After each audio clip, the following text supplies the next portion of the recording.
عليكم ورحمة الله. الحمد لله والصلاة والسلام على رسول الله صلى الله عليه وسلم. Inshallah, today we are going to go deeper in the chapter of gases. We will talk about the theories of ideal gases and the combination of all the laws that we have studied in the last lecture. And by the end of the lecture, we will switch to the case of real gases. Okay, so in the last lecture we started talking about Boyle's law, and we learned that the volume of a given quantity of any gas at a given temperature is inversely proportional to the pressure of that gas. Okay, and we could put this statement in a mathematical formula like the one that you can see on the board here. Okay, for Charles' law, the volume of any given quantity of a gas is proportional to the absolute temperature at a specific pressure. This is the statement of Charles' law.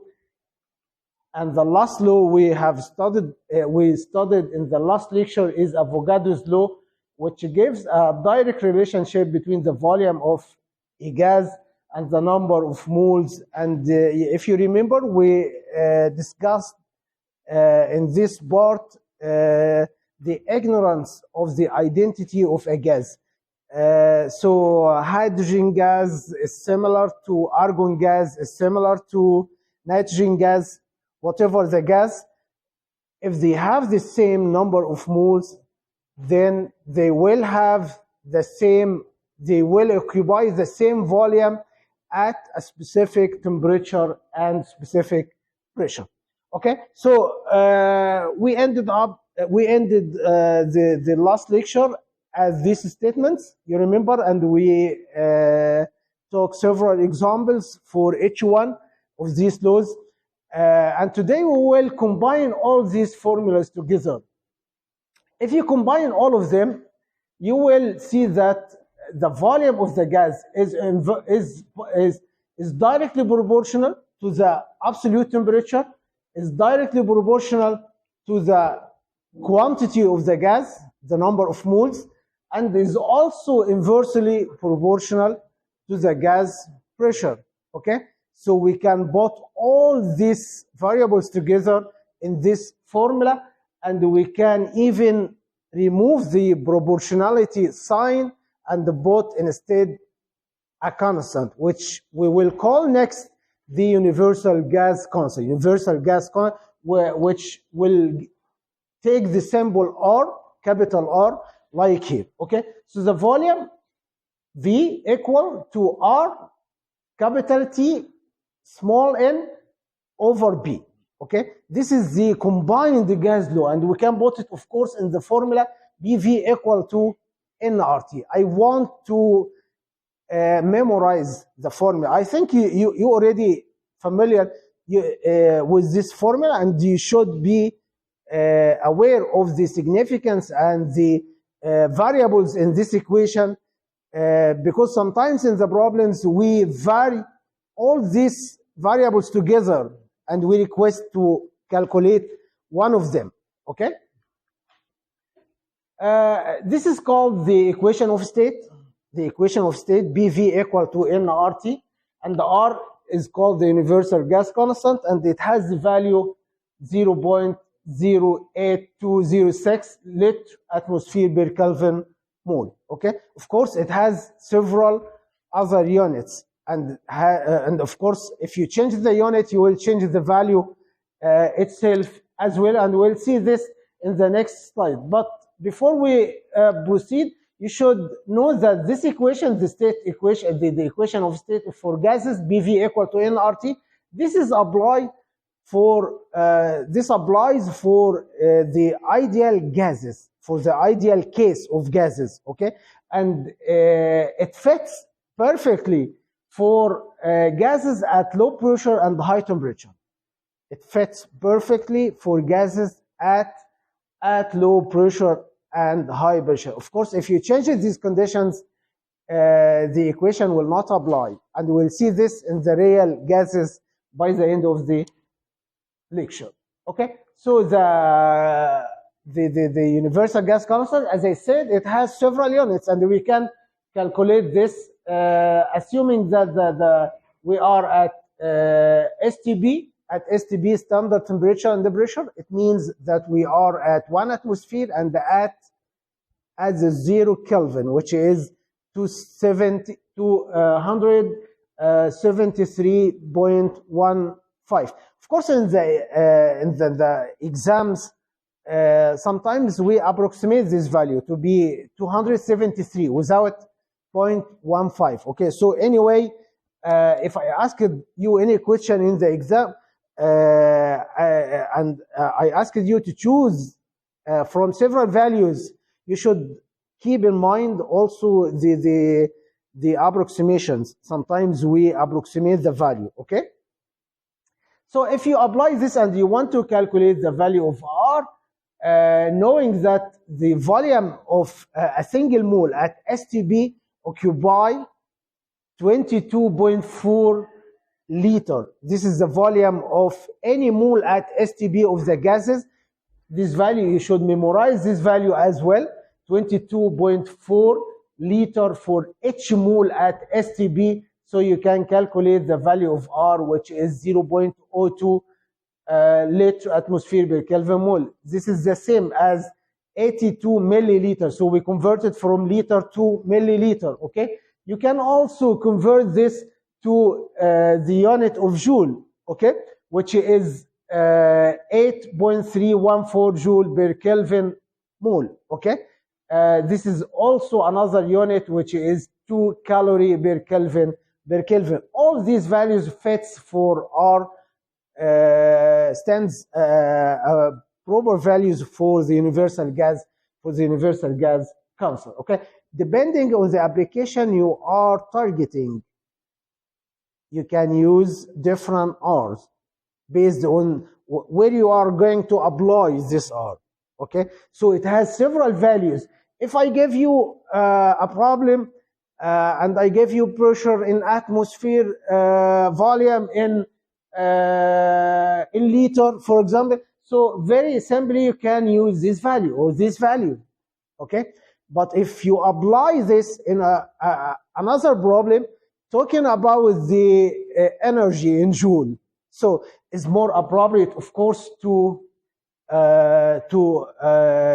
substitute with the value of R in joule.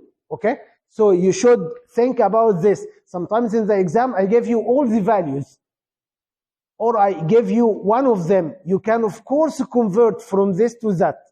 Okay, and I request to think about the units of joule and the multiplication of volume and pressure, which is equivalent to joule. How can you convert from atmosphere liter or liter atmosphere to joule? How can you do that?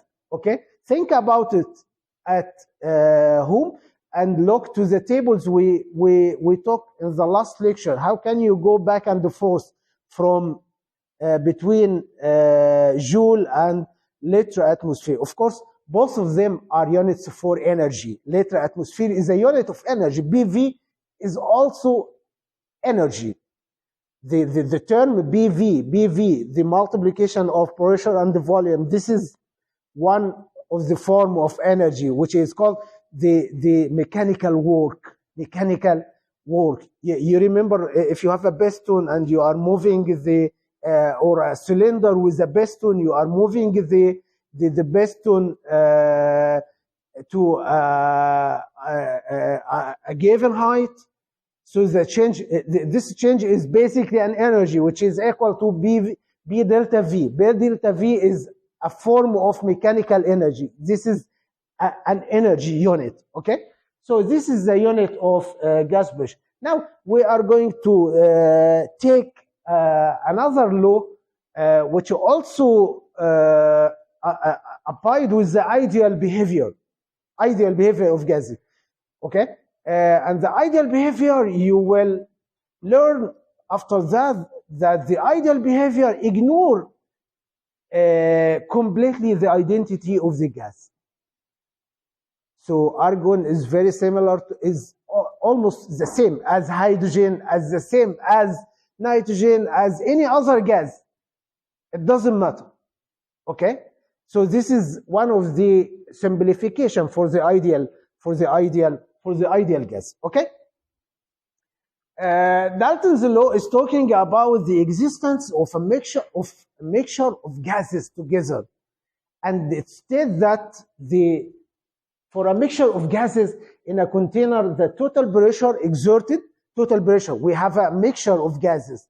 The total pressure will be the sum of the pressures that each gas would exert if it were alone. So basically, if you have three different gases together in the same container, and the same container, of course, has the same volume.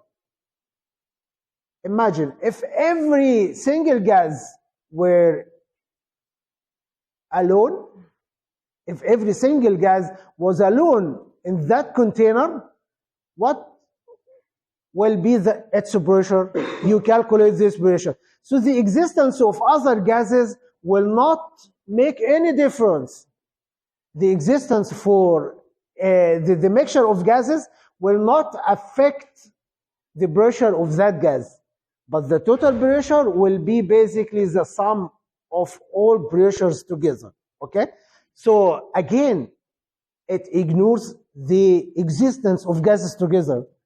It says that the existence of gases together will not influence the pressure of any gas. How can you imagine that the existence of these gases will not affect the pressure of a single gas unless we are talking about an ideal case? Ideal case means that the second gas will not interact with the first gas. Nothing. It will not affect anything. But the existence of all of them together in the same container, everyone will occupy the whole volume. Everyone will occupy the whole volume. The second gas will occupy the whole volume. The third gas will occupy the whole volume as if it were alone, as if it was alone. Okay? So this is an ideal behavior, ideal conditions. So to take the summation of all these partial pressures together, we will call P1 here is the partial pressure. Partial because it is not alone in the container. Other gases exist with this gas. So B total will equal to B1 plus B2 plus B3. So from the ideal gas behavior, we can substitute with the values of B1. What B1 will equal here? Imagine we are in the same container of fixed volume at the same temperature. So B1 will equal to N1 RT over V. You look here, T, I didn't give a subscript for T or V because they are the same. They exist in the same conditions of volume and temperature. But I gave here a subscript for the number of moles because you can mix different number of moles together, and based on the number of moles of each gas, its partial pressure will be estimated. So we can say that B total equal to this equation, and of course you can take RT over V together and rearrange the equation to be N1 plus N2 plus N3 plus blah blah blah times RT over V. This will equal the total pressure, and you can mix all this number of moles together in N total, so that the equation will end to P total equal to N total RT over V. So the total pressure will basically depend on the total number of moles of the gas. For a mixture of gases, the total pressure will equal to the total number of moles. Basically, it depends on the total number of moles of the gases times RT T over V. Okay, so make sure that P is independent of the identity of the gas or the composition. Okay, so carbon dioxide is similar to nitrogen, is similar to any other gas. Okay, the other thing is the gas particles volume is not important. What do I mean by the gas particles volume? We ignore the identity of the gas. Carbon dioxide has a specific volume. Each particle has a specific volume, which is different from nitrogen, which is different from argon, which is different from hydrogen. But the ideal theory is here, ignore the internal volume of these gases or the gas particles volume. This is another simplification. Of course, if we are talking about the real gas, this volume should be subtracted from the container's volume, right? If we are talking about the ideal gas, the real case, we should subtract the gas particles volume from the container volume. If we are looking to this classroom, okay, I can say that the volume of this classroom is 1 meter cube, for example, 1 meter cube. Okay, so if I ask you to calculate the volume you are free to move in that class, you can hardly say that the free volume to move is 1 meter cube. Of course, you should subtract the volumes of the students. Number one, the volumes of the desk, the volume of everything existing from the 1 meter cube. And as the number of students increase, the available space will be less, right? But I will assume that I have only one student, maybe. So I can make a simplification. And I will say that the available volume to move here in the classroom is exactly the same as the classroom volume, right? So if you want to simplify the case, this can occur under certain conditions, but not in all conditions, right? So this is the same. The ideal case ignored completely the internal volume of the gases or the particles, the gas particles volume. It ignored this. It ignored the interactions between particles together. So how can these interactions influence the pressure, for example? How can the interactions influence the pressure? We will see now in the real case how these interactions will influence the pressure, okay? Because the pressure is originated from the interaction of the gas particles together and from the interactions of the gas particles with the container wall or the wall of the container. So imagine one particle is going to make interaction with the gas wall, but another particle is attracting that molecule. So do you think the pressure will be the same? Will be less, of course, right? Will be less. So this is the difference between the ideal case and the real case. Okay, two main factors differentiating the ideal and the real case. Okay, the first one is the ignorance of the gas particles volume, and the other one is ignoring the interparticle interactions. So by the end of the lecture, we will learn in the real case how can you manipulate the ideal gas equation to fit in the real case. Okay, based on these two assumptions, how can we solve or how can we address these two simplifications to fit in the real case? Anyway, this still applies for Dalton's law, that P is ignoring the gas identity and the volume of the specific particles. Okay. Also, the gas intermolecular forces are not important, as I said. In the ideal case, the interactions are ignored between the gas part. Exercise. Okay.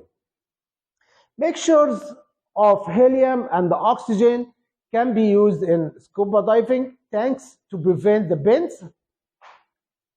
As I said, you should not pay more large attention to the introduction of problems. Okay. Sometimes you understand, sometimes you don't. New topics or whatever, we should go directly to the problem itself. Okay. For a particular dive, 46-liter helium at 25 degrees Celsius and 1 atmosphere. Stop here. Okay. When you read a problem, you should not read the problem as a whole. You need to divide the problem to parts. Once you can calculate something from the given data, you stop and calculate. Think about. Okay. So what does it say here? For a particular dive, 46-liter helium at 25 degrees Celsius and 1 atmosphere. Stop here. What can you calculate from this data? We have a volume, we have temperature, we have a pressure. What can you calculate? Number of moles. So put in your mind BV equal to nRT. BV equal to nRT. R is the constant and has a known value, right? And it gives now the volume, and it gives temperature, and it gives pressure. What is missing? Number of moles. So number one, calculate the number of moles of helium. This is number one. Second, and 12-liter oxygen at 25 degrees Celsius and 1 atmosphere. Stop here. What can you calculate? The volume, also the number of moles of oxygen. So the problem is starting saying that we mixed specific number of moles of helium together with specific number of moles of oxygen. But it didn't say that directly. Okay, it didn't say that directly. So stopping at these steps, okay, will give you a moment to think about what he will ask next. Now we could calculate two missing functions or two missing numbers, which are the number of moles. Then were pumped into a tank. Okay, so they are mixing two different amounts, one from helium and one from oxygen in a given tank. So far, we have no idea about the volume of the new tank, right? Right? I don't want to confuse with the volume it gives you here for helium and for oxygen, because this will not make any contribution in the new problem. Okay, just he gave you these volumes to calculate the number of moles, but now he is mixing the amounts in a new tank. Okay, and it gives you the volume of the new tank. Okay, it says here we're pumped into a tank with a volume of 5 liters. Okay, calculate the partial pressure of each gas and the total pressure. Okay, so the problem became very simple once you stop in given steps. Okay, so it's asking now about the partial pressure. How can you calculate the partial pressure? As I said in the last slide, the partial pressure depends on the number of moles of each gas, right? Right? B, the partial pressure of helium, for example, equal to N helium times RT over V. Are you missing something to calculate the partial pressure? Are you missing something? The number of moles you calculated, the temperature is given here in the problem, 25 degrees Celsius, but you should convert it to Kelvin temperature. Okay, so the partial pressure of helium equal to N helium, which you already calculated, times R times T capital over V, and V here is 5 liter. The same can apply for oxygen. So now you know the partial pressure of helium and the partial pressure of oxygen. How can you calculate the total pressure? You add both partial pressures together, okay? So the total pressure equal to B helium plus B oxygen. Not dividing, adding. We are adding the, so this is the step as indicated on the board. So first we calculate the number of moles of helium, next the number of moles of oxygen. Make sure to use the units properly, okay? Because sometimes this is the trick, okay? Everything is given here straightforward, like in atmosphere. But if I give it to you in torr or millimeter mercury, that's what we like in the exam, okay? So to give you the space to think about the units conversion, okay?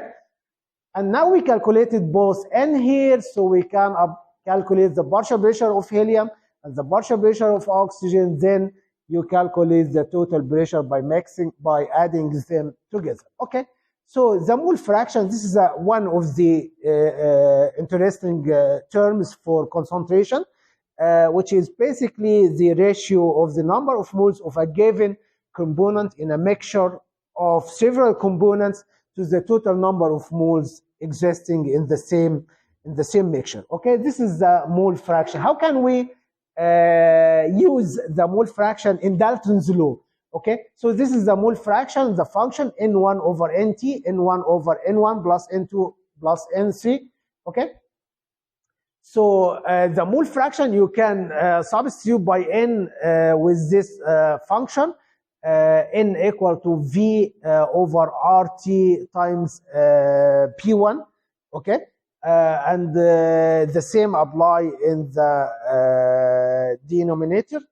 And of course, you can cancel similar functions together. So you will end up with this equation that the mole fraction of a given gas in a mixture of gases equal to the partial pressure of that gas over the total pressure of the gases together. Okay? So can we use this in a combination with Dalton's law? Of course. So the mole fraction of another component x2 equal to B2 over BT. So how about the summation of mole fractions? Summation of x1 plus x2 plus x3 plus blah blah blah blah. How about the summation of this? Did you have an idea for the value of the summation of the mole fractions together? So if I have a mixture of two gases and one of them has a mole fraction of 0.4, the other one should have the value of 0.6. The summation all of them will equal to 1, okay? So the summation of mole fraction in a given mixtures over I should equal to 1, because this is a fraction, N1 over N1 plus N2 plus N2 over N1 plus N2. So this is together will end up to N1 plus N2 over N1 plus N2, which equal to 1. Okay? Exercise. The partial pressure of oxygen was observed to be 156 torr in air with a total atmospheric pressure of 743. This is the partial pressure and this is the total pressure. Are you able to calculate the mole fraction of oxygen at 25 degrees Celsius? Of course. You apply the mole fraction of oxygen equal to partial pressure of oxygen over the total pressure, and everything is given, so you can calculate the mole fraction of oxygen. Okay? So this is a simple substitution. In the homework, I encourage you to think about this problem. This is a bit harder. Okay? A rigid And the word rigid means that the volume is fixed. Rigid container, which means that the volume is fixed, will not change. Okay? A rigid 9.5 liter flask contained a mixture of 3 moles of hydrogen, 1 mole of oxygen, and enough neon gas, so that the partial pressure of neon in the flask was 3 atmosphere. The temperature was 27. This is the first statement of the problem. Okay? Of course, if I asked you to calculate the total pressure here, the volume of each gas is known. The number of moles is known. Okay, for oxygen is 1 mole, for hydrogen is 3 mole. Okay, and for these two gases, the volume is known also, and the temperature is known. So you can calculate directly the partial pressure of these two gases. Okay. How about the third one, which is neon? It gives you the information for the total pressure. So if you subtract the partial pressure of oxygen and the partial pressure of hydrogen from the total pressure, that will be the partial pressure of neon, right? The partial pressure of neon. So it's asking now, calculate the total pressure in the flask. And enough neon gas so that the partial pressure, okay, so it's giving the partial pressure of neon here in the problem, not the total pressure. So the partial pressure of neon is known here, which is 3 atmosphere.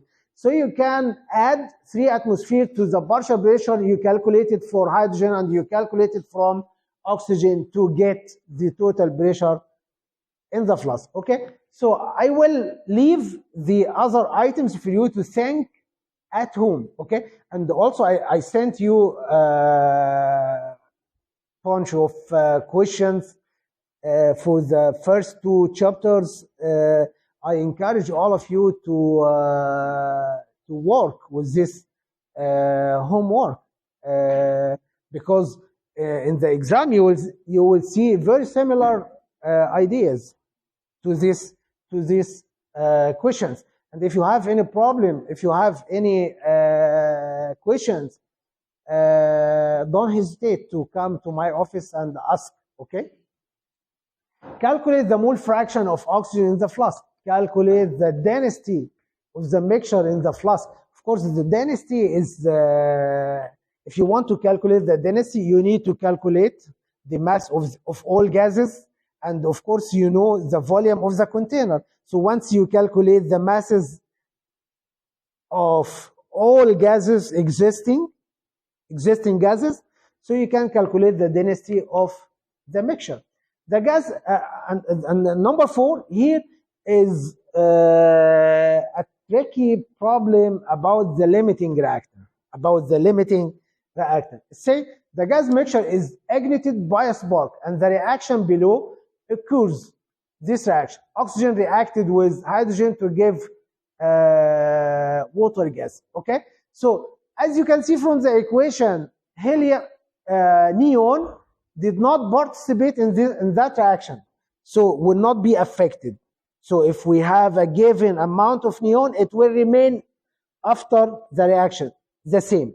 Okay, but here, depending on the limiting reactant, we will see which will remain after the reaction, oxygen or hydrogen. Okay, and then it asks, gives the mole fraction of all species present in the flask at the end of the reaction. This is a very interesting problem. You can try at home to investigate this.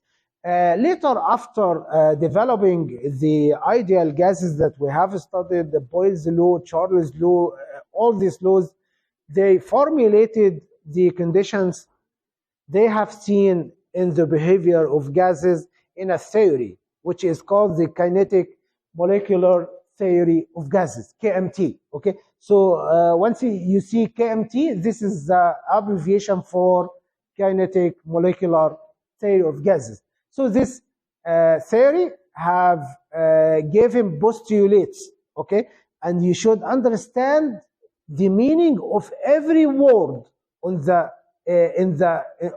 in these postulates, okay, or these assumptions, okay. So the first one, the theory assumes that a gas is composed of a large number.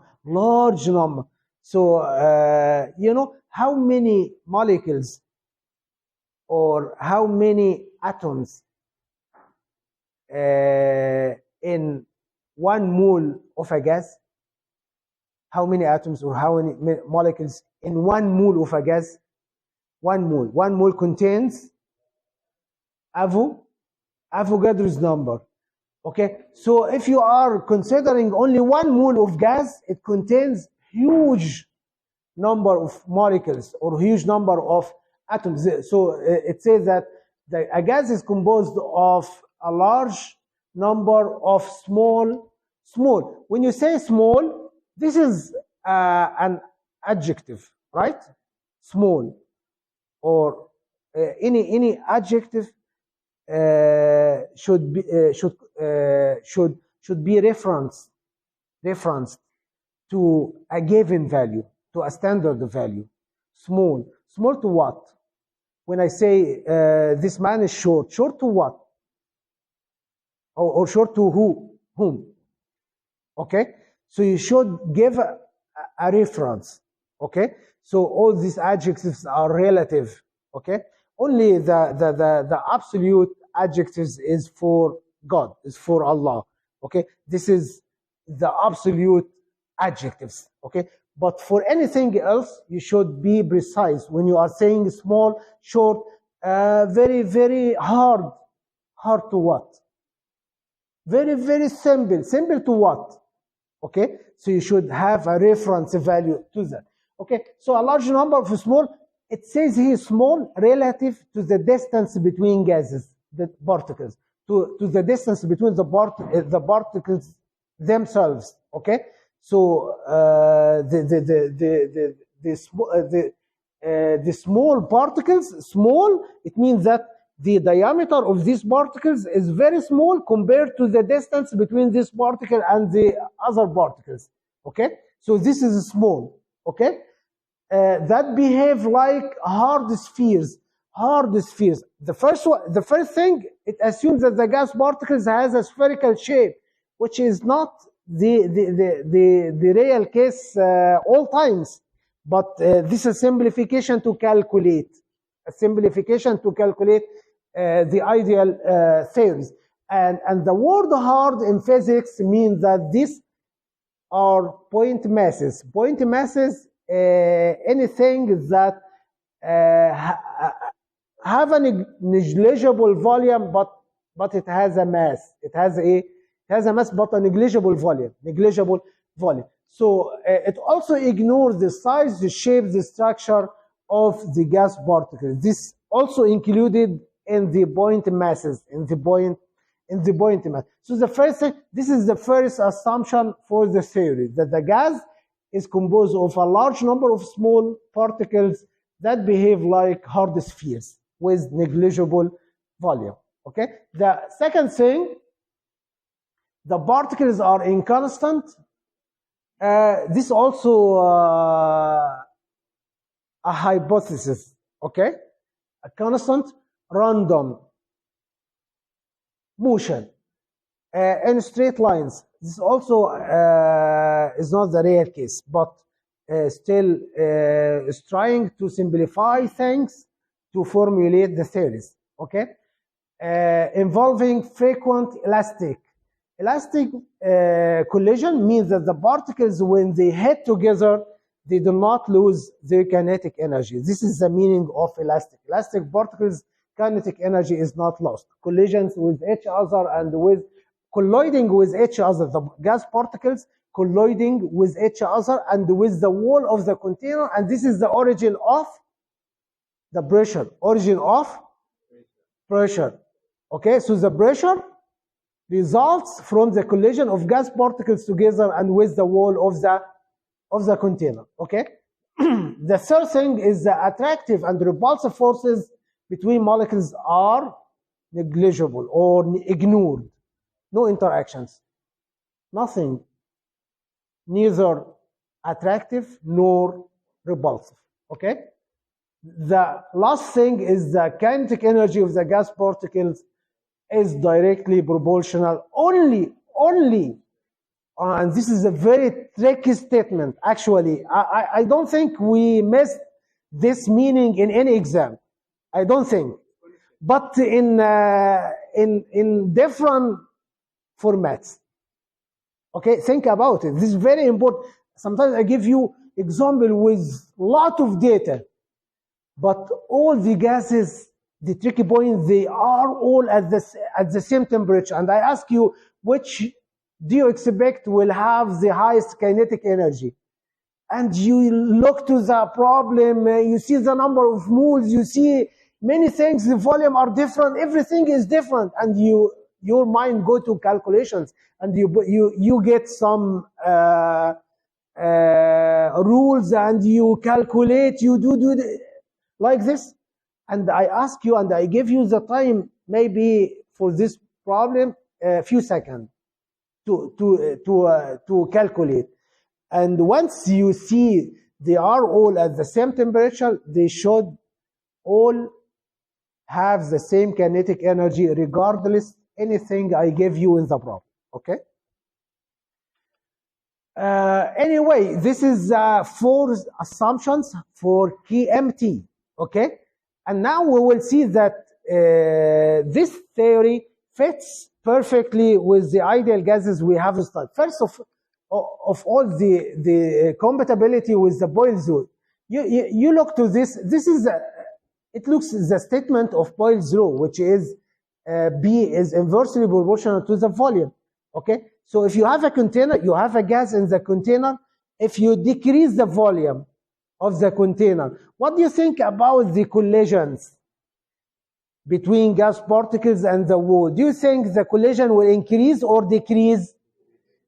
The collision will increase. You decrease the volume, the collision will increase.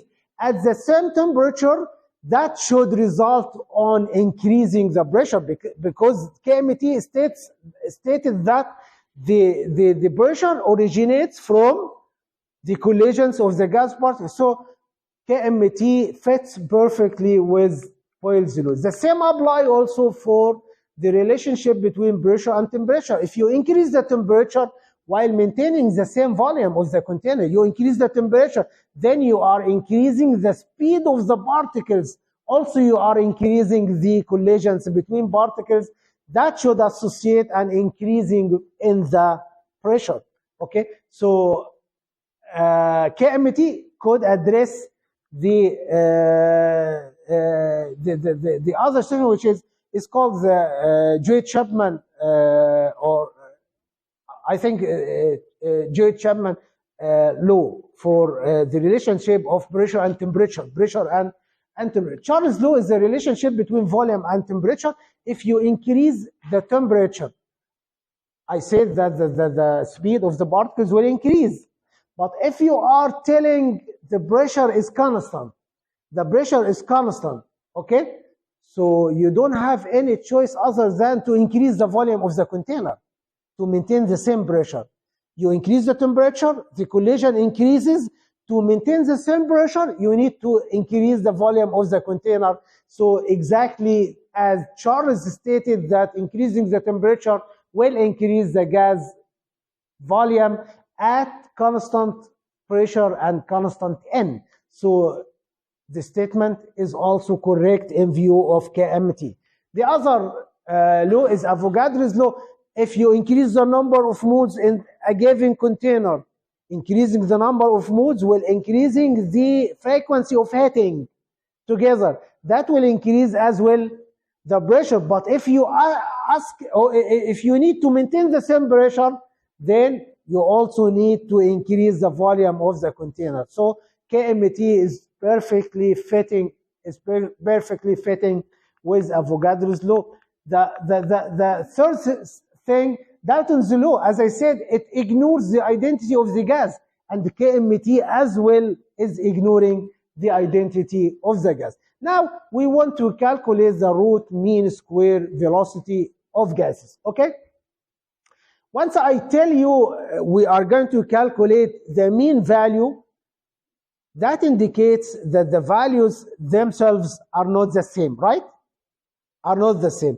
And this is the case for the gas. If you have a mixture of a given gas, it has, as I said, Avogadro's number times molecules of that gas, lot of number of gases. Do you think all of them, they will have the same velocity, the same speed, or they have the same temperature? In the last lecture, we learned about the Gaussian distribution of temperature, right? And the same apply also for the gas speed. Not all of them, they have the same speed. They have distribution. Some of them, they have low speed. Some of them will have high speed. The rest will locate in the middle of the chart, okay? So we want, when we are talking about the speed of the gas, we are talking about the mean value, the mean value, root mean square velocity, okay? So if U square is the average of the square of velocities of the particles, the quantity half mu square will represent the average kinetic energy. Also, we are talking about average kinetic, average speed, average kinetic energy, okay? So the average kinetic energy equal to half mu square. The average kinetic energy of, this is for a single gas particle, But if you want to calculate this for a mole of a gas particle, then you need to multiply by Avogadro's number. So the kinetic energy, average kinetic energy equal to Na times half mu squared, okay? But you can make this substitution, Na times small m equal to capital M, which is the mass of a mole of the gas particle. Of course, m small is the mass of a single particle, in kilogram, and the capital M is the mass of a mole of the gas, also in kilogram, okay? So this is the average kinetic energy of a gas. And Na is Avogadro's number, of course. The root mean square velocity, which has this symbol, is called the root mean square velocity, or you can simply write it as U with the subscript RMS. It equals to the square, the root mean square velocity, okay? So the kinetic energy, which is equal to 3 over 2 RT, we will drive a proof for this relationship right now, the relation between kinetic energy average and the absolute temperature. We will have a proof for this relationship right now, okay? So the kinetic energy average equal to Na half mu squared. This is the kinetic energy of a mole of the gas, okay? And from this relation, you can drive that the root mean square velocity equal to the root of 3RT over capital M, okay? That will help you in the calculations I requested you to run between joule and atmosphere Kelvin. Also, 1 joule equal to 1 kilogram meter square second minus 2. As I said in the exam, the dimensions is a nice place to ask, okay? Dimensions of units. This is the dimension of energy, right? If I give you the choices, this is the dimension of pressure, of work, of energy, of force, for example. So you should be familiar with the dimensions of all these functions. But R here, as we will talk about joule, should be, you should substitute for R with the value of joule per Kelvin mole, okay? for the derivation of the kinetic energy, relationship of kinetic energy with the absolute temperature, which is the fourth assumption of KMT, is that the kinetic energy depends absolutely on the absolute temperature of the gas. Okay, in physics they use this formula for a large number of particles moving in random directions. BV equal to 1/3 of n small n Avogadro's number, m small, which is the mass of a single molecule of the gas, times the root mean times the square, the average of squares velocities. Okay, so it also you can both this statement you change a little to move the 1/3 to two items here, 2/3 and a half. Okay, and also you can substitute with this value kinetic energy average in the last slide. It equals to this function, which is located here.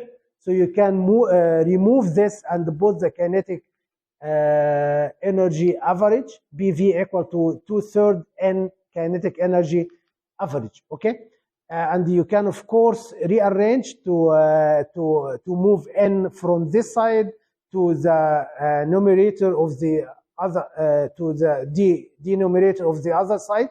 Like here, BV equal over n equal to 2/3 over kinetic energy. Okay, so we reach it to this formula, BV over n equal to 2/3 of the average kinetic energy.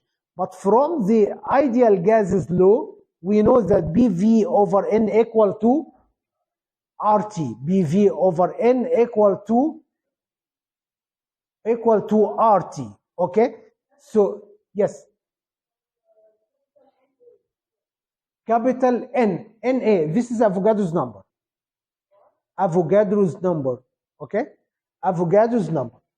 Okay, so we reach it to this statement, BV over n equal to 2/3 times the average kinetic energy, and we know from ideal gas that BV over n equal to RT. That indicates that as BV over n are the same in the left hand side, then the right hand sides are equal as well. Okay, so the kinetic energy average equal to 3/2 RT, and this is the proof for the dependence of the average kinetic energy absolutely on the absolute temperature. Okay, solely on the absolute temperature. So the Kelvin temperature is basically an index of the kinetic energy, of the average kinetic energy, and is an index as well for the random motions of the gas particle. Because the random motions, as I said in the last time, the temperature itself is an index for the random motions. I told you in the last lecture the same meaning. Okay. So these are the equations we developed in the last slide. BV equal to 1/3 n times NA, all these function, and we can calculate here from these statements together that the average square velocity equal to 3RT over NA small m. Okay, yes. Which one? M small? M small. The big one. This one? Ah, okay. The M capital is basically equal to NA times M, which is the mass. Yes, which is the mass of 1 mole. M small is the mass of a single particle, but M capital is the mass of 1 mole of that particle. Okay, so it's multiplied by Avogadro's number. Okay, so this is a very interesting formula, which is the root mean square velocity of any given gases is inversely proportional to the root of the molar mass of that gas in kilogram, right? This is the significance of this law. This is the root mean square velocity equal to the root of 3RT over M.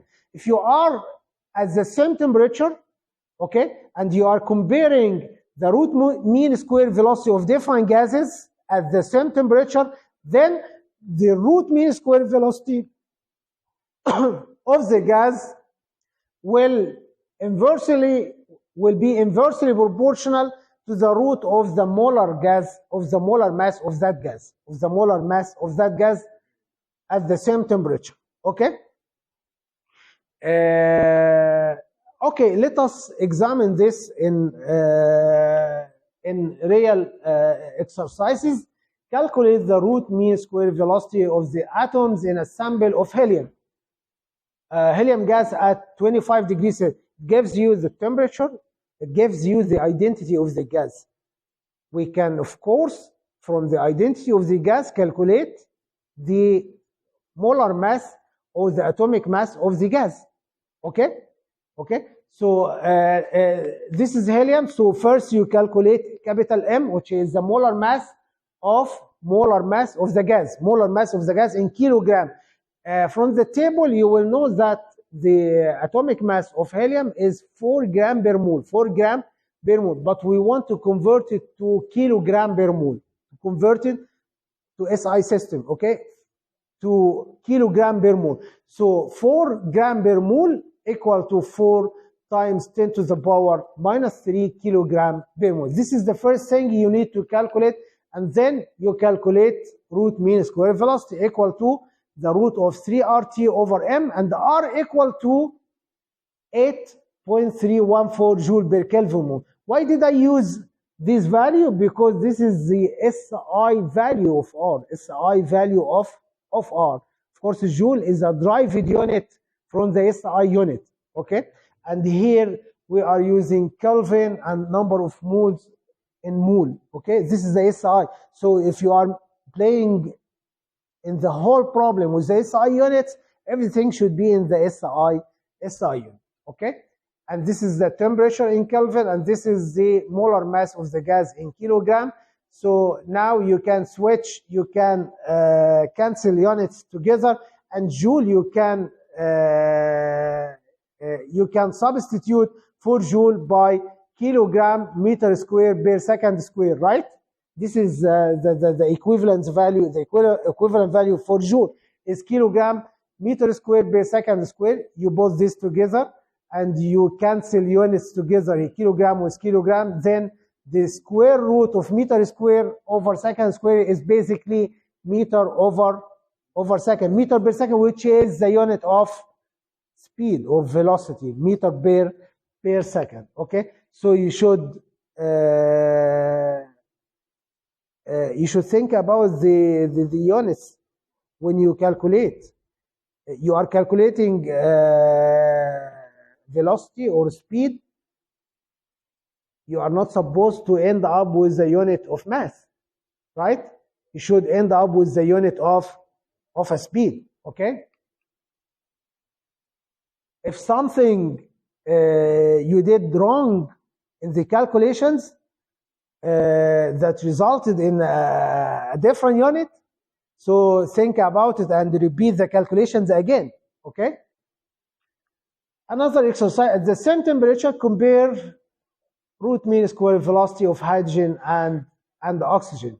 Which do you think has the highest molar mass? The highest molar mass? Hydrogen or oxygen? Hydrogen, the atomic mass of hydrogen is 1, but for oxygen is 16. So the molar mass of oxygen is 32, but for hydrogen is 2, which has the lightest mass?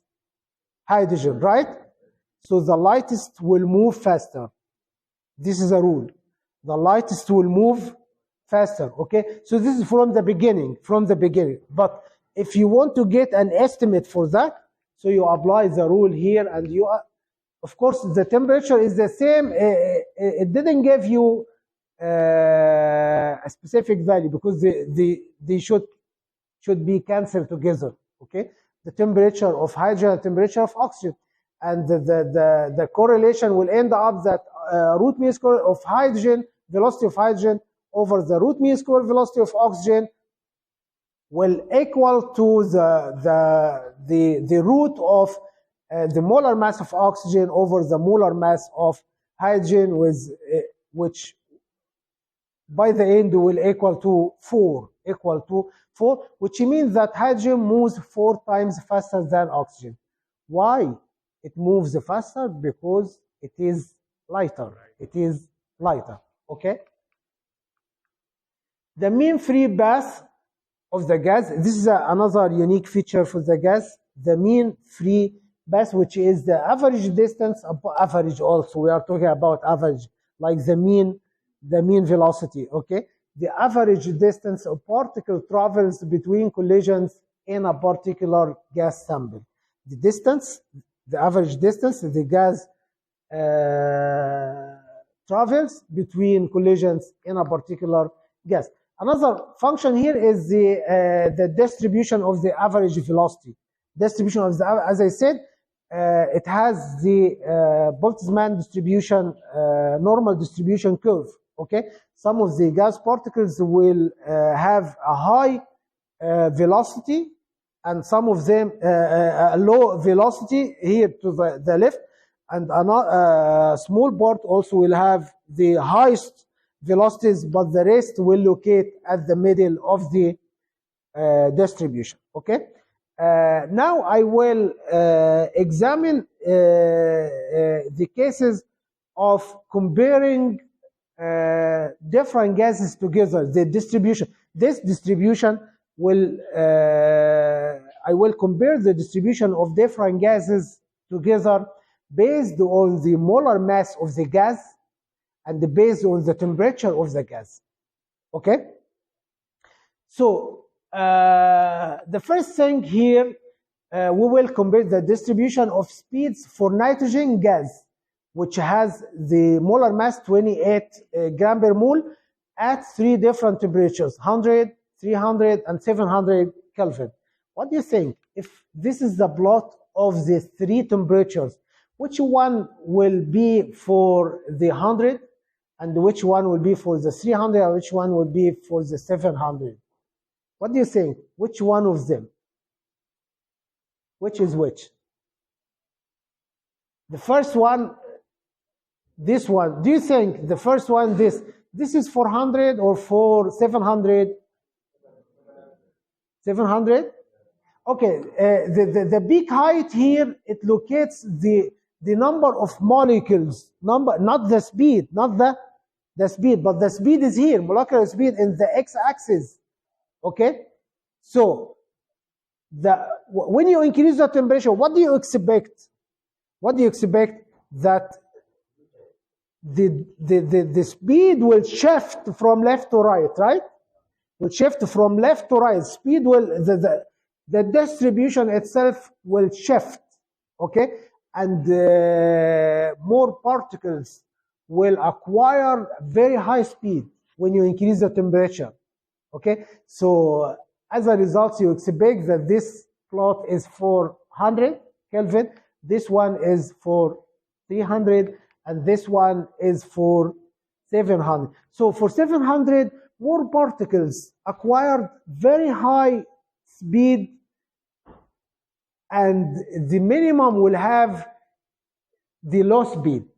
Okay, okay, compared to the first one. Compared to the first one. If you compare here, if you take a vertical axis at 1,000 meter per second, 1,000 meter per second, okay, we are missing the first plot as a whole, the 100 Kelvin. No, none of the particles will have that velocity at 1,000, but a small part will have that velocity from the 300 Kelvin, but a large part of the gases or a larger percent will have that velocity at 700 Kelvin. Okay, so you should think about the movement of the distribution based on the variation in temperature. Okay, the other thing, if you look to the same temperature but three different gases, like chlorine, nitrogen, and hydrogen, for example, or helium. I'm sorry, this is a helium. Okay, helium, because it says 4 gram per mole. Okay, which one do you think is for helium? Which one will be for chlorine? Which one will be for nitrogen? You should think about the molar mass. And as I said, the velocity is inversely proportional to the root of the molar mass, So lighter gases will have higher speeds. So the distribution will look like this. This is chlorine with the highest molar mass, and higher velocities will be assigned to helium. Higher speeds will be assigned to helium. This is one of the questions that we can ask also in the exam, to get the plots like this, and we assign the different gases or assign the same gas at different temperatures to these distributions. Okay. Diffusion. If you remember, in one of the last lectures, I told you about the meaning of diffusion. Diffusion means is the phenomenon of mixing gases together. Okay. It also describes the movement of a gas from a region of high partial pressure to a region of low partial pressure. Okay.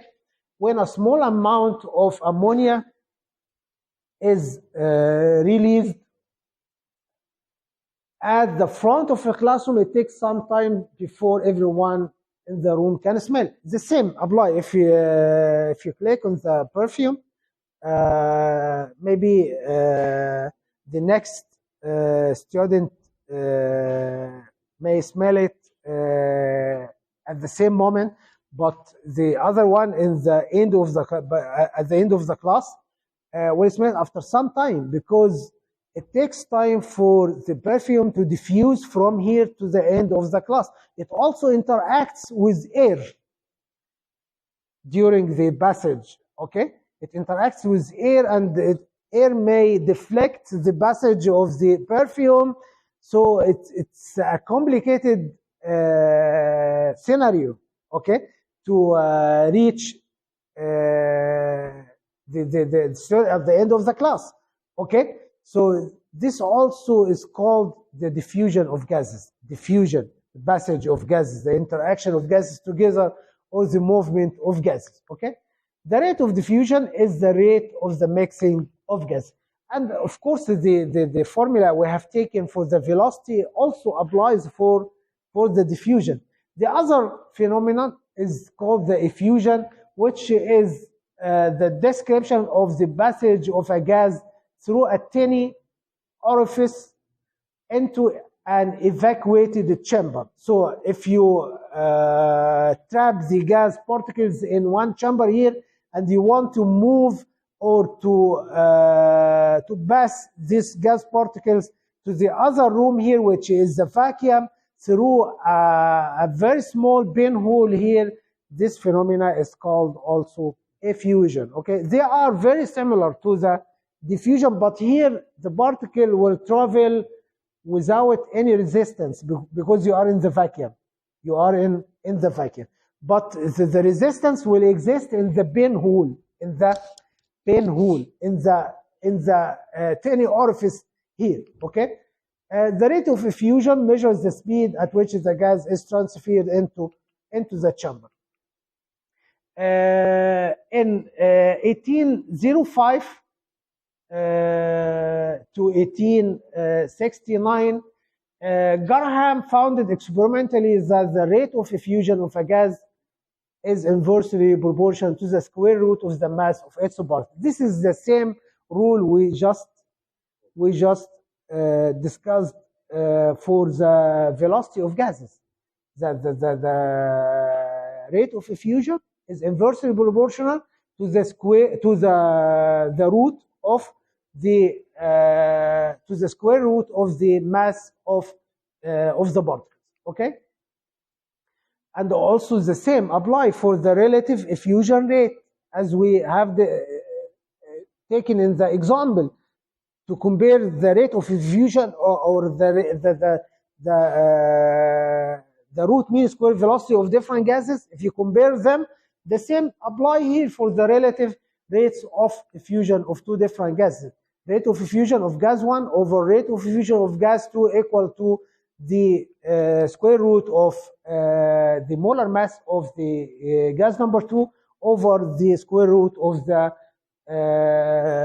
molar mass of gas number 1. This is formula is for Graham's law of effusion. Graham's law of effusion, where M1, capital M1 and capital M2 are the molar masses of the different gases. Exercise.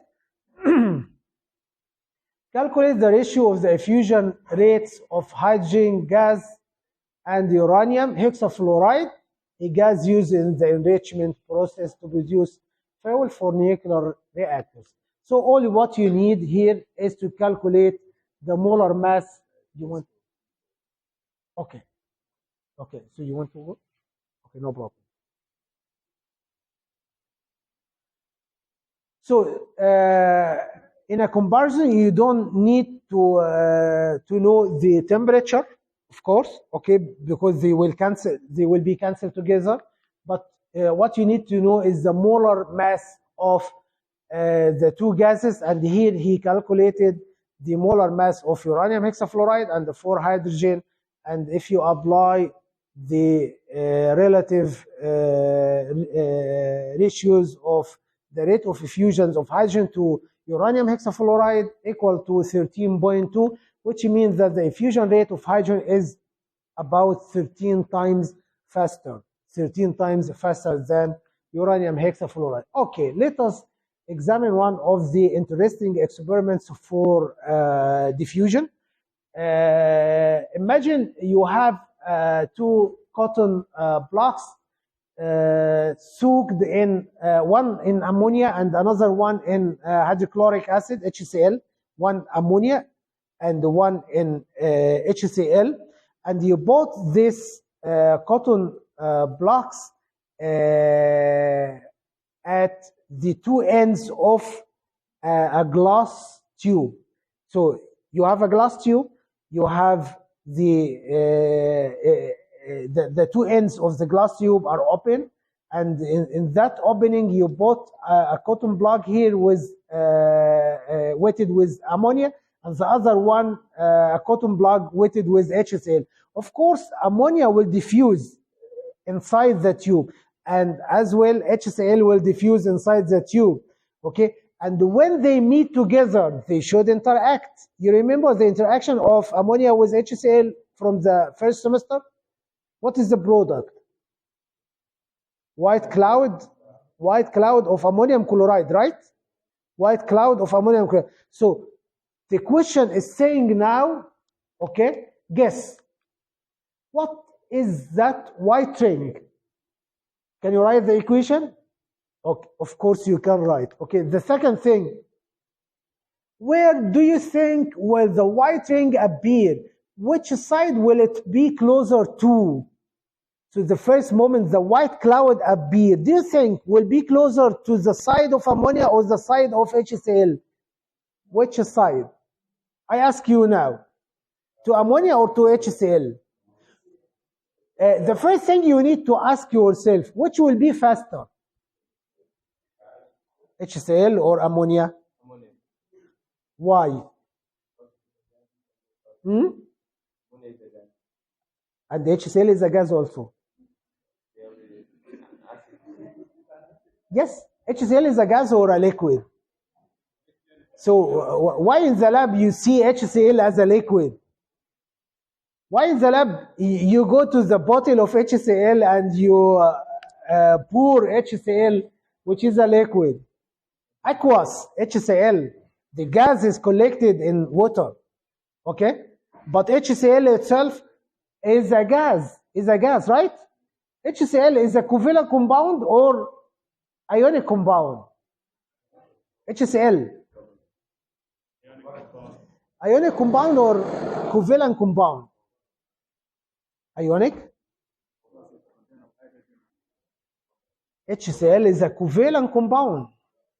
The bond is covalent, is a sharing of electrons together, right?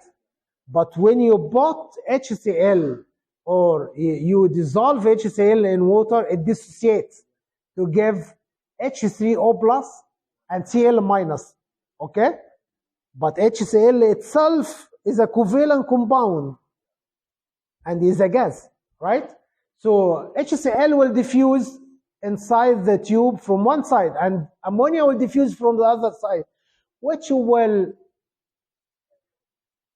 control the average speed of both gases,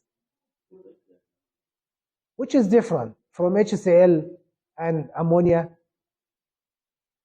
The molar mass, right?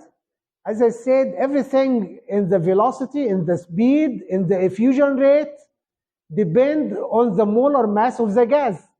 So which will be lighter, HCl or ammonia? HCl or ammonia? Can you calculate the molar mass? You know that the atomic mass of chlorine is 35.5 gram per mole, right? So which will have the highest molar mass? HCl, of course, will have the highest, is 36.5, but ammonia, nitrogen has atomic mass of 14. So 14 plus 3 of hydrogen is 17. You compare 17 with 36.5, which is lighter. Ammonia. Lighter is faster, right? It's faster. So the white ring will be located to which side? To ammonia or to HCl? Ammonia or HCl? HCl. Okay? Because ammonia will be faster. Will be faster. Can you assign perfectly the position? So if I told you the tube length is 2.5 centimeter, can you assign exactly at what distance the white ring will be formed? Can? Of course, with the calculations, you can do that. Okay? You will see this in the next slide. But here is asking also at the end, why does it appear after certain time, not immediately? The white ring, if you put the two blocks together, by the end of the tube, you will not see immediately the white ring, but after certain time. Why after certain time? Because it takes time for ammonia to diffuse to meet with HCl. There is interaction in the middle because the tube is not evacuated. It contains air particles, and the air contains oxygen, nitrogen, right? So it interacts first with the air, with air, before they meet together to form the white ring. So this is the tube, and two blocks here of ammonia and HCl, and you know the white ring start forming very close to the end of HCl. Okay, and this is the equation.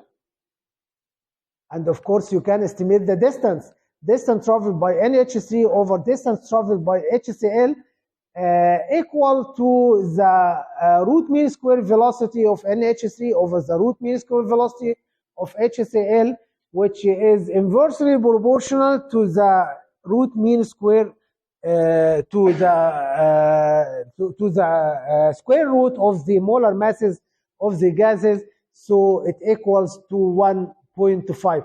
So the distance ammonia will travel will be 1.5 times the distance the HCl will travel. So if I assume that the tube length is 2.5, and you know that ammonia will move 1.5 times the distance that HCl will move. So at what exact position they will meet? At 1.5 centimeter from the side of ammonia. So ammonia will move 1.5 and HCl will move 1 centimeter. 1 centimeter. So they will meet at that exact point. 1.5 to 1. This is the ratio, same ratio. Here, the equation informed you that the distance that ammonia will travel is 1.5 relative to the distance that HCl will move. So if the tube is 2.5, then ammonia will move 1.5 and HCl will move 1 centimeter. Okay, so if the tube is 5 centimeter, if 5 centimeter, then ammonia will move 3 centimeter and HCl will move 2 centimeter. The whole length of the tube is 5 centimeter. So ammonia will move 3 and the HCl will move 2. So the total distance should be 5, the same tube length, Okay, so I think you now appreciate the idea and you get some valuable information from that experiment. And it says the tube contains the air, and thus ammonia and HCl molecules undergo many collisions with oxygen and the nitrogen molecules as they travel through the tube. Molar volume at STB. Okay. STB means that we are in the standard condition of temperature and the pressure, which is 1 atmosphere and 0 Celsius, or 273.15 degree Kelvin. Okay, so if you want to calculate the molar volume that we already estimated in the beginning of the lecture. Okay, so for 1 mole at STB, the volume occupied by that gas equal to 22.4 liter. Okay, this is the molar volume at STB. The gas stoichiometry, you remember the problems of stoichiometry in the last lecture, very similar to that these problems as well. Quicklime, which is calcium oxide, is produced by the thermal decomposition of calcium carbonate. Calculate the volume of CO2 at STB produced from the decomposition of 152 grams of calcium carbonate by the reaction. Okay, so this is the equation: calcium carbonate decomposed to give calcium oxide plus CO2. So what is given here in the problem? It gives you the mass of calcium carbonate, right? Which is 52 grams. Okay, so as I said, first of thing, you need to check the stoichiometry or the balancing of the equation. Number 1, is it balanced? Balanced. Okay, so you need to move to convergence from gram to mole. From gram, you need to know the molar mass of calcium carbonate, which is 100.9 gram per mole. So 150 gram calcium carbonate is 1.52 mole of calcium carbonate. So according to the stoichiometry, the complete decomposition of 1.52 mole calcium carbonate gives how many mole of CO2? How many moles? The same number of moles, right? According to the stoichiometry. The equation says if 1 mole of calcium carbonate decompose, it will give 1 mole of CO2. But now you have 1.52 mole of calcium carbonate. So the complete decomposition of this amount will also give 1.52 mole of carbon dioxide. If you know the number of moles of carbon dioxide and you are STB, can you calculate the volume of carbon dioxide at STB? The volume of 1 mole at STB equal to 22.4 mole, right? So the volume of 1.52 mole of carbon dioxide This is, you make a cross and you calculate the new volume at STB of carbon dioxide. Okay, it will be 34.1 liter carbon dioxide. And this is a homework that encourage you to read at home to get the feeling of exercising and the feeling of the problems solving. Okay, the molar mass of a gas or the gas density. As you know, that the number of moles is basically the mass over the molar mass. This is a rule that you already know.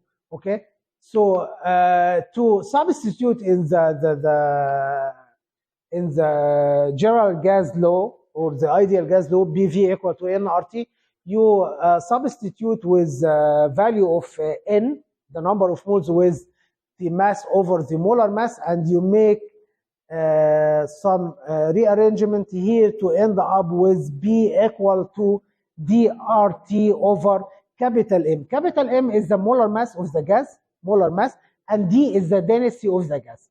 So if I give you in one example the pressure, the molar mass, and the temperature, of course you can calculate the density.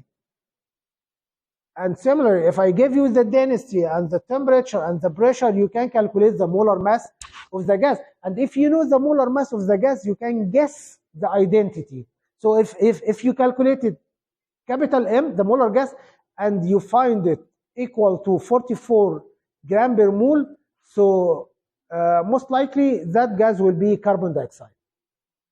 So you can guess the identity of the gas if you know the, or if I give you some choices, I should give you one of them carbon dioxide. So you know that this is for carbon dioxide. Okay, so capital M equal to dRT over B. And this a simple example for the application. The density of a gas is measured as this value at 1.5 atmosphere and to 27 degrees Celsius. This density 1.95 gram per liter. Of course, you should think about the unit conversions. Unit conversion is very important. Okay, so it needs to calculate M. So you apply in the rule here, but make sure the unit will of the results here is in gram per mole, as we already used the unit of density in gram. Okay, collecting a gas over water, sometimes when they produce oxygen, they collect it over water like here. So for the production of oxygen is produced by thermal decomposition of calcium chlorate using manganese dioxide as a catalyst. So oxygen gas evolves here, but it doesn't evolve alone. It evolves with water vapor, and over the solution here you will have two different gases: oxygen plus water vapor, oxygen plus water vapor. So in the calculations you should recognize this, that the total pressure is not coming from the oxygen alone, but is coming from oxygen plus water vapor. So this should be considered in solving equations. When oxygen evolves in the solution, it saturates first before going to the gaseous phase. It saturates in the liquid phase first before going to the gaseous phase. And the Heather's law estimates the concentration of gases in the solution. The concentration of the gases in the solution. It says that the concentration of a gas in a solution, which is Sg, is proportional to the partial pressure of that gas over the solution. Sg equal to Kbg. So this is one of the container with a little pressure. So the gas particles over the solution represent the partial pressure of the gas over the solution. And this is the case if you increase the pressure. If you increase the pressure, as in that container, you increase the pressure, So the equilibrium will be disturbed, but it ends up with another equilibrium with a higher concentration of the gas particles in the solution based on the applied pressure which you increased. Okay, so when P increase, the rate at which the gas molecules enter the solution increase, and hence the equilibrium concentration of the gas increase. And this is the exercise for the production of oxygen. It gives you the decomposition of potassium chlorate. Okay, the oxygen produced was collected by displacement of water at a given temperature with the total pressure, which is 754. The volume of the gas collected was 0.6 liter, and the vapor pressure of water at the same temperature is 21 torr. And that you need to subtract this value, the vapor pressure of water, from the total vapor pressure to calculate the vapor pressure of oxygen. After you know the vapor pressure of oxygen, and you know also the volume of the gas that you collected, so you know the pressure and volume now, and you know the temperature, can you calculate the number of moles of the oxygen decomposed? Of course, you can get some information. Calculate the partial pressure of oxygen and the mass of chlorate, of potassium chlorate in the sample that was decomposed. As I said, you subtract the partial pressure of water from the total pressure to get the partial pressure of oxygen. Once you know the partial pressure of oxygen, and you know the volume of the oxygen, and you know temperature, you can calculate the number of moles of oxygen. Once you calculate the number of moles of oxygen, you can also estimate the initial mass of potassium chlorate with the equation stoichiometry. So you can calculate the mass of potassium chlorate. This is the steps here. This is the total pressure, and you calculate next the partial pressure of oxygen, and then you calculate the number of moles of oxygen. Once you know the number of moles of oxygen, you can play with the equation stoichiometry to deduce the mass of potassium chlorate that initially decomposed. Another exercise, nitrogen trichloride reacts with water to form ammonia and hypochlorous acid, the main component in the household bleach. Write a balanced equation. And this is very simple. It gives you here the identity of each gas and the identity of the product. You can write the equation. How many moles of ammonia are produced from 75 milliliter of water with this density and excess NCl3? Okay, so and also what mass of NCl3 is required to produce 100 grams of ammonia? Every single request in the problem here, you need to think about the given numbers and what he is asking to calculate. The last thing, suppose 58 grams of NCl3 and 15 grams of water were reacting, which is the limiting reaction, which is the theoretical. Okay, let us move step by step in the problem before moving to the answer. The first thing, write a balanced equation for this. Nitrogen trichloride, nitrogen NCl3, this is nitrogen trichloride, NCl3, reacts with water plus water, gives ammonia NH3 plus hypochlorous acid, HOCl. So now you can write the equation.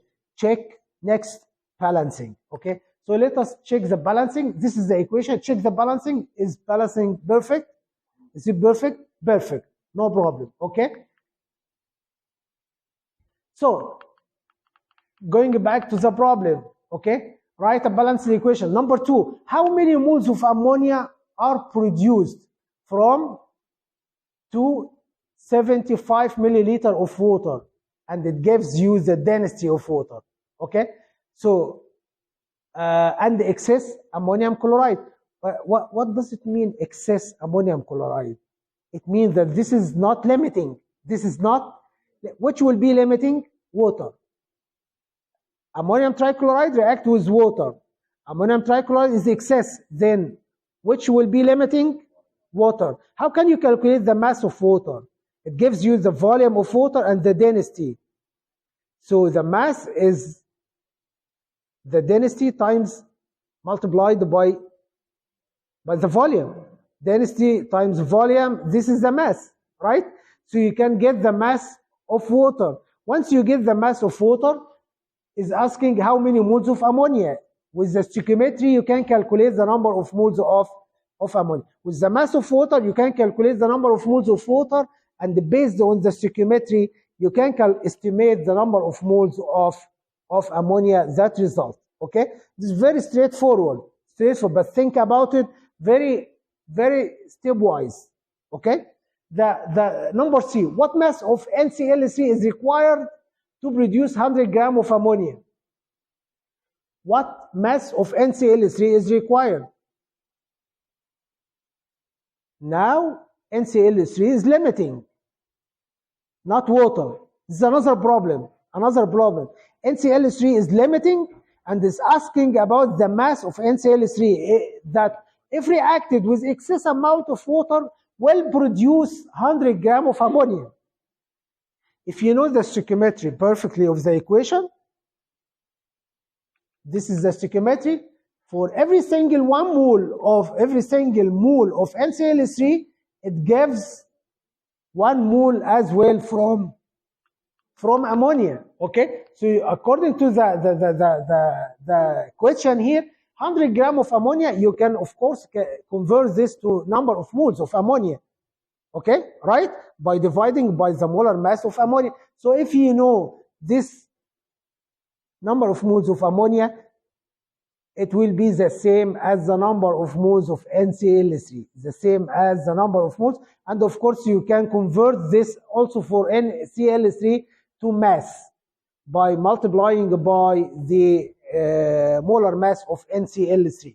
Okay, number D, suppose 58 grams of NCl3 and 15 grams of water were reacted, which is limiting. So you can apply the rules of limiting reactants that we have taken in the last lecture to estimate which one. What is the theoretical yield of ammonia and HOCl? This is another example like what we have taken also in the last. If you know the limiting reactant, then the amount of the product or the theoretical yield will depend on the limiting reactant. Number E, if the yield of ammonia was only 4.4, can you calculate the percent yield? Of course, this is the real or the exact yield, but the other one that we calculated is the theoretical yield. So if you divide the actual yield by the theoretical yield and you multiply with 100, then you calculated the percent yield. So very simple, step by step. You move step by step. I don't need even to write on the board. Just think about, and I encourage all of you to think about the solution of any problem first by minding before you write anything in the exam. You should solve everything in your mind before writing very quickly to end up with the result, what is required, and then you write systematically your answer. Okay, so this is the answer here. It calculated excess in the first step. NCl3 was not limiting, and it calculated the number of moles of water, and according to the stoichiometry, it calculated the number of moles of ammonia, and then to produce 100 grams of ammonia, assuming NCl3 is limiting, it gives you the number of moles of ammonia, and according to the stoichiometry, so everything is repeated, right? So, and it ended up with the percent yield of ammonia is something around 93.6%. Okay? Another homework for you. Okay? I'm giving you many homeworks to practice at home. Okay? You should not ignore this, okay? Real gases, and this is the idea. As I said, according to the theory, yes. Time, or can you just postpone questions after I finish? I'm sorry, because time is very tight. Okay, and I want to finish this part. Okay, real gases, as I said, in the ideal gases, it ignored the interactions between gas particles, and it ignored as well the specific particles volume of the gases, right? So these are two main postulates that the ideal gases suggested, okay, which are not correct for all cases. For the real case, it says here almost all gases deviate from the deviate, okay, from the ideal behavior, particularly at high pressure and low temperature. But the ideal gas is sustained at the opposite, at low pressure and the high temperature, and we will learn now why is that. If you plot here BV over nRT against pressure, here if the behavior of the gas is ideal, you are supposed to see the dotted black line here for BV over nRT at 1, okay? But in fact, you will see that behavior in the other lines, the blue, the red, the green, the yellow, okay? Which indicates that at low pressure, gases tend to behave ideally, okay? And also at high temperature. In the other plot here, as you go up in the temperature, the plot go down to meet with the ideal behavior, okay? So these two things here, okay, reflects the difference between the ideal and real gas behavior, okay? So for the ideal gas laws that we have taken, BV equal to nRT, this applies for ideal gas. We want to modify this formula to fit for the real gas. The first thing you need to correct is the volume. As I said, in the classroom here, not the entire volume of the class is available for you to move, right? So we need to subtract the volumes of everything in the class, okay? So in the gas here, in the gas case here, we want to subtract the internal volumes of the gas particles, okay? So KMT assumed a zero volume for the gas molecules under any condition, and this is wrong. We want, instead of moving in V, molecules are moving in V minus NB, where B is the molar volume of 1 mole of the gas, molar volume of the gas, B, small b is the molar volume of the gas, and the N is the number of moles. So if you multiply N with B, this reflects the whole volume of the gas particles, right? So we need to subtract this from V capital, which is the volume of the container. So this is the correction that we will make. Instead of B equal to nRT over V, no, B prime will equal to nRT over V minus NB.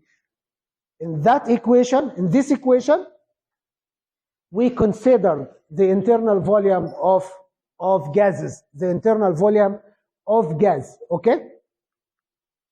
In that sense, HCl would have a slightly larger B than B based on B, which is the molar volume of the gas. If we using this equation, if I asked you which is deviating larger, hydrogen or HCl? Hydrogen or HCl, which is deviating larger from the ideal behavior? From the ideal behavior, which is deviating larger?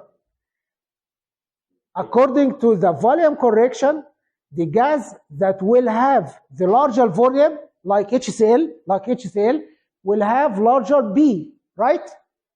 If they have the same number of moles, then we need to subtract larger larger value for HCl from the denominator, from the volume of the container, larger value, then this value will be less. The denominator will be less, which indicates that the pressure will be larger. The pressure will be larger. Okay. So if you compare here this parameter, then HCl would have a slightly larger B than H2. Okay. So larger B for HCl, larger B will indicate that the volume correction that you need to make is larger. You need to make a larger correction. Okay. So the ideal behavior cannot apply for HCl, cannot apply because the volume of the particle is large, and you need to consider that volume, which is large. So if you ignore the volume of hydrogen, you cannot ignore the volume of HCl. So this is the first thing. The other thing is the pressure. As I said, KMT ignore the attraction, but attraction is very important. Imagine here, this is a particle is trying to hit the wall. If there are 3 particles are trying to attract this by preventing the particle from hitting with the wall, that will increase the pressure or decrease the pressure? Will decrease the pressure. Okay. So imagine not 3 particles, but huge number of particles are trying to attract. So with increasing the concentration, the deviation from the ideal behavior increase as well, right? Okay. So observed pressure here should be smaller than it would be if the gas particle did not interact. So we need to subtract another correction factor from this is B prime that we calculated with the volume correction. We need to subtract another value, and I said subtraction here because the pressure due to the attractions will get lower. So I did the subtraction here, not the addition. Okay. And in that factor, we need to calculate that factor. The calculation actually, that factor depends on the strength of the collision of the particles together, and depend also on the frequency of collision. And both of them actually depend on the concentration of the gas. The concentration of the gas equal to N over V. So by the end, the correction factor will be N over V squared, N over V squared. And that can be calculated from this slide. If you have 10 particles interacting together, according to the mathematical statistics, the number of pairs interacting together can be calculated from this formula, N times N minus 1 over 2 pairs. If these are 2 particles, then you have 45 pairs interacting together. But for a large number, N, like Avogadro's number of this will approximate to N squared over 2, which is a form of concentration squared. Okay, so this is van der Waals equation for real gases after the corrections. B observed equal to nRT over V minus NB.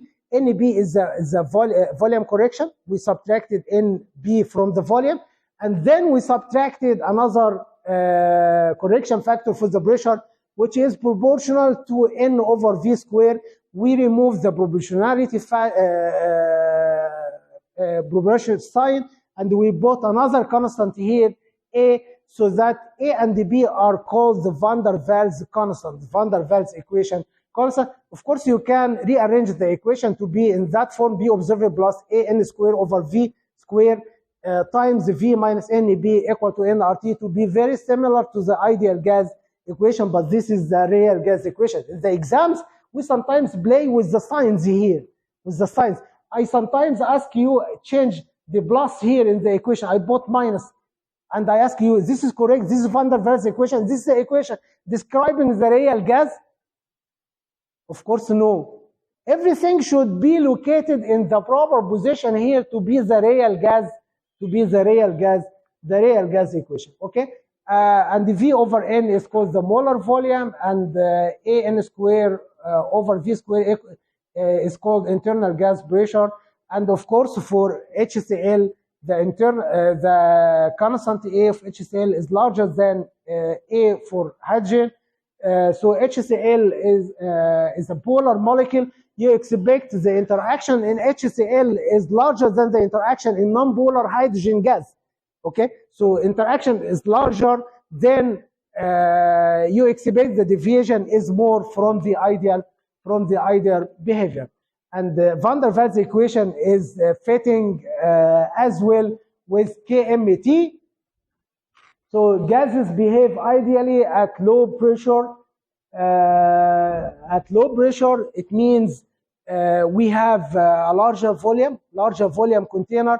So the gas particles, the volume of the gas particles can be ignored if the container is large, so that at low pressure, it means we are at very high volume, so you can ignore the internal volumes of the gas particle, so we can deal with the ideal behavior. I'm finished, inshallah, in 1 minute, please, 1 minute.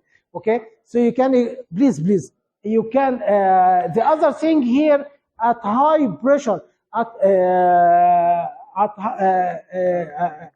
for temperature, at high temperatures, it means that the movement of the gas is very fast. So the opportunity to interaction between gas particles or to make intermolecular forces is very weak. So at high temperature, the ideal behavior is sustained at high temperature, in opposite to the other case. And this is one example, interesting example for the real gas, is giving you the constant A and B for argon, and is asking you to calculate the pressure if you apply the ideal behavior or if you apply the real behavior, and to estimate the origin of deviation.